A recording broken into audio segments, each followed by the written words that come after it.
역시 투자의 천재답다고 할까요? 최근 그의 포트폴리오에 있는 코인인 에이셔가 꾸준히 상승을 해주고 있습니다. 누군가는 바닥권에서 매집을 하고 있는 것인데요. 모두가 시장을 의심할 때 세력은 무관심 속에서 조용히 다음 단계를 준비하고 있습니다.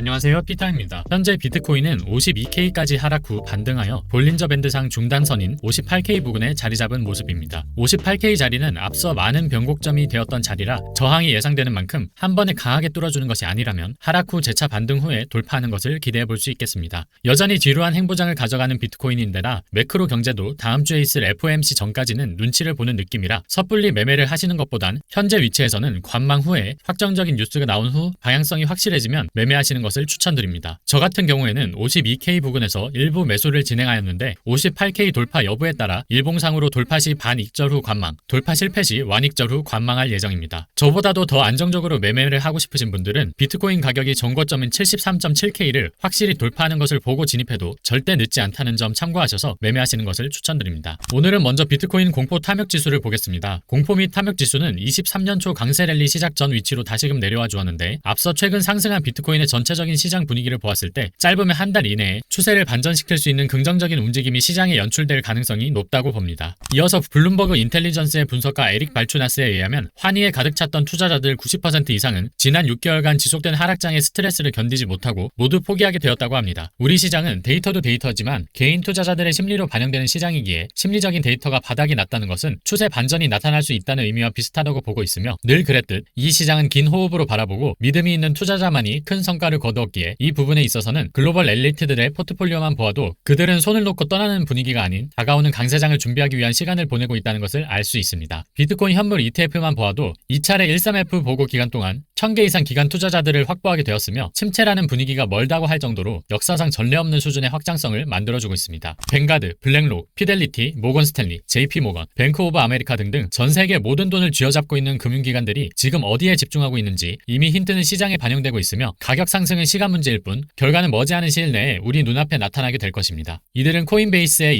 21.4%를 보유하고 있습니다. 무슨 이유일까요? 이들의 목적성은 뚜렷하고 돈이 되지 않고 전망이 어둡다면 투자 자체를 진행하지 않다는 것을 이해한다면 지금 당장 무엇을 해야 하는지 감이 오실 겁니다. 현재 자산시장은 고용 데이터로 인한 하락 국면을 겪고 있다고 봐도 무방하다 볼 수 있지만 추가적인 원인으로는 버핏이 뱅크 오브 아메리카 주식을 계속 판매함으로써 시장 분위기는 더욱 현금화에 집중하고 있다는 것을 알 수 있습니다. 이는 버핏이 2분기 이후에 10조 원 가량의 뱅크 오브 아메리카 주식을 미친듯이 팔고 있는 영향을 배제할 수 없다 보니 입을 열지 않는 버핏이 침체를 예상하고 현금화하는 것이 아닌가라는 의견도 나오고 있습니다. 반대로 경기 침체 및 금리 인하로 인한 9월 하반기 변동성을 최소화하기 위한 현금화 작업, 즉 종목 포트폴리오 재편입을 위함이라면 추후 주식시장과 크립토 시장에는 더 큰 호재로 반영되어 하락분을 모두 만회할 수 있는 터닝포인트가 될 수 있다는 것도 인지해볼 필요가 있습니다. 비트코인 전체 공급량의 75%를 보유하고 있는 장기 홀더들은 왜 지난 8월 하락장에 미친듯이 보유량을 늘렸을까요? 우리가 정답을 알 수 있는 시기와 이들의 의도는 늦어도 이번 하반기의 데이터를 통해 확인할 수 있게 될 것입니다. 이들은 지난달에만 무려 26만 개 이상, 약 20조 원에 달하는 비트코인을 매집했습니다. 그들의 평단가는 우리가 상상하는 것보다 훨씬 낮을 텐데 왜 지난 고점의 물량을 정리하지 않고 오히려 매집했을까요? 제가 종종 구독자 여러분들께 말씀드리고 있지만 지금처럼 긍정적인 데이터가 나와도 이를 의심하고 공포에 떨고 있는 투자자들이 많은 시기에는 생각을 전환해서 시장을 바라볼 필요가 분명히 있다고 이야기했습니다. 지난 7월 이후 역사적인 과매도 구간에 다시 수렴하게 되었는데 좌측 하단을 보시면 아시겠지만 작년 9월 비트코인이 26K에 도달했을 때 해당 RSI상 비트코인은 지금처럼 과매도 구간에 도달했습니다. 당시 투자자들은 모두가 의심하고 버블이 다시 꺼질 것이라고 모든 것을 외면하고 의심했지만 결과는 어떻게 됐을까요? 작년 9월 비트코인 가격이 26K에서 6개월 후 73K에 도달하여 신고점을 갱신했습니다. 지금은 그 후 다시 찾아온 기회입니다. 여러분들은 어떻게 해석하시겠습니까? 다음은 비트코인 가격과 변동성 지수를 통해 위험 수치를 나타낸 그래프입니다. 주황색 선으로 표시된 위험 지수가 12%에서 6%로 하락한 것은 비트코인 시장이 더욱 안정되고 변동성이 감소하며 극단적인 움직임의 가능성이 줄어들고 있음을 나타냅니다. 실제로 최근 비트코인의 변동성을 과거 사이클과 비교하면 훨씬 안정적인 모습을 띠고 있는 것을 알 수 있습니다. 여전히 주식이나 채권에 비해서 높긴 하지만요. 당연하게도 앞으로 위험 수치가 내려갈수록 더 많은 기업들의 자본 유입이 자연스럽게 이뤄질 것입니다. 이어서 비트코인의 평균 펀딩비를 보겠습니다. 펀딩비란 24시간 무기한 거래가 가능한 선물 시장의 특성상 거래가 한쪽으로 쏠려 현물 가격과 선물 가격에 발생하는 괴리를 좁히기 위해서 한쪽 포지션에 때문에 페널티를 8시간마다 한 번씩 부과하는 것입니다. 만약 펀딩비가 양수라면 시장에 롱 포지션의 수가 많아 페널티를 주어 숏 포지션이 해당 페널티를 가져가는 것이고, 반대로 펀딩비가 음수라면 시장에 숏 포지션의 수가 많아 롱 포지션이 페널티를 가져가는 것이죠. 따라서 만약 펀딩비가 양수로 측정이 되어 있다면 이는 공매수 세력의 포지션이 공매도 세력의 포지션보다 많다는 의미이므로 시장이 강세장 범위 내에 있다고 해석할 수 있습니다. 시장이 상승할 것이라고 보는 사람들이 많기 때문이죠. 표를 보시면 비트코인은 작년 10월부터 381일간 평균 펀딩비가 양수인 것을 확인할 수 있습니다. 약세장이니 하락장이니 해도 결국 아직 큰 그림에서 상승장을 벗어난 적은 한 번도 없다는 의미고요. 저번 사이클 최고점에서 펀딩비가 0.1 이상이었으니 이번에도 그 근처의 양펀비를 보여주었을 때 고점으로 예상해 볼 수 있겠습니다. 최근엔 펀딩비가 0에 가까운 것을 알 수 있는데, 단기적으로 펀딩비가 음수거나 0에 가까울 때 시장의 과열이 많이 식는 시기이니 제가 여러 번 말씀드렸듯 지금은 DCA를 하기 좋은 구간으로 받아들일 수 있겠습니다. 다음으로 비트코인과 금과 은을 합한 지수를 비교한 표입니다. 보시면 이전 비트코인 사이클에서 금은 지수는 854일 랠리 후에 약세 국면을 보였는데, 이는 2021년 11월 비트코인의 올타임 하이 가격인 67,000달러를 한 달 앞둔 시점이었습니다. 현재 금은 지수도 연일 올타임 하이를 갱신하며 우상향 중인데요. 이번에도 저번 사이클과 비슷하게 된다면 금은 지수가 추가적으로 상승한 후에 비트코인 올타임 하이 가격이 나올 것이므로 아직 비트코인 가격의 올타임 하이를 갱신하여 상승할 가능성은 높다고 보여집니다. 이어서 비트코인 가격과 RSI 지수를 나타낸 표를 보시면 최근 비트코인 RSI가 강세장이 시작되기 전 보여주었던 U커브를 돌파한 것을 확인할 수 있습니다. 비트코인 랠리가 시작되기 전 항상 U커브 패턴 후에 RSI 과열과 함께 강력한 상승이 나와주었는데요. 이번에도 화끈한 과매수 시장이 열리면서 시장의 열기와 광기가 찾아왔으면 좋겠습니다. 모든 자산 시장에서 진정한 부를 이룬 대부분의 부자들은 모두 위기에서 탄생했습니다. 지금도 늦지 않았습니다. 현재 저는 크립토 시장이 다시금 정상화 시기를 거치며 하이먼 미스키 모델 기준으로 인지기에서 열광기로 다시 접어드는 시기를 접하고 있다고 생각하며, 데이터상 전 세계 자본을 주름잡고 있는 1% 금융기관들과 고래들 또한 지난 하락에 조 단위를 훌쩍 넘는 충분한 매집이 이루어졌기 때문에 이제는 9월 전 세계 사람들이 가장 우려하고 있는 메인 이벤트가 종료되었다고 보고 있습니다. 10월, 11월, 12월이 접어들면서 두려움에 포기하고 시장을 떠난 투자자들이 변화하는 국면은 아쉬워하고 다시 돌아오게 되는 시기는 반복될 것이라고 봅니다. 저는 현재 지루한 9월을 여전히 기회라고 보고 있으며, 제가 생각하는 관점과 판단은 투자 인생에 있어서 항상 올바른 길을 걸어왔다고 생각하기에 의심치 않고 목표를 향해 꾸준히 달려보도록 하겠습니다. 결과적으로 자산 시장은 침체기를 겪으며 빅테크 주식들 그리고 펀더멘탈이 뛰어난 코인들 또한 금액적인 면에서 상당히 저렴해지고 있기 때문에 큰 돈을 벌 수 있는 시기는 점점 우리 앞에 다가오고 있음을 인지하고 다시 본격적으로 여러분들과 함께 사이클 준비를 시작해 보도록 하겠습니다. 오늘 준비한 내용은 여기까지고요. 오늘 내용이 도움이 되셨다면 구독, 좋아요 부탁드립니다. 추가로 제가 텔레그램 방을 열었습니다. 그동안 영상에서 다루기 애매한 내용이나 실시간 대응이 필요한 경우에 도움을 드릴 수 없어 아쉬웠었는데요. 오늘부터 운영되는 텔레그램은 매일 공유되는 암호화폐 뉴스와 온체인 데이터를 통해 주요 이슈를 체크하고 추가로 비트코인 실시간 시황도 함께 알아볼 수 있는 공간으로 만들려고 합니다. 참여 링크는 영상 더보기란이나 고정 댓글에 있으니 클릭만 하시면 편하게 들어오실 수 있고요. 유튜브도 마찬가지지만 처음으로 운영하는 텔레그램 방이다 보니 애착과 책임감을 가지고 열심히 운영해 보려고 합니다. 많은 관심 부탁드립니다. 이상 피터였습니다. 감사합니다.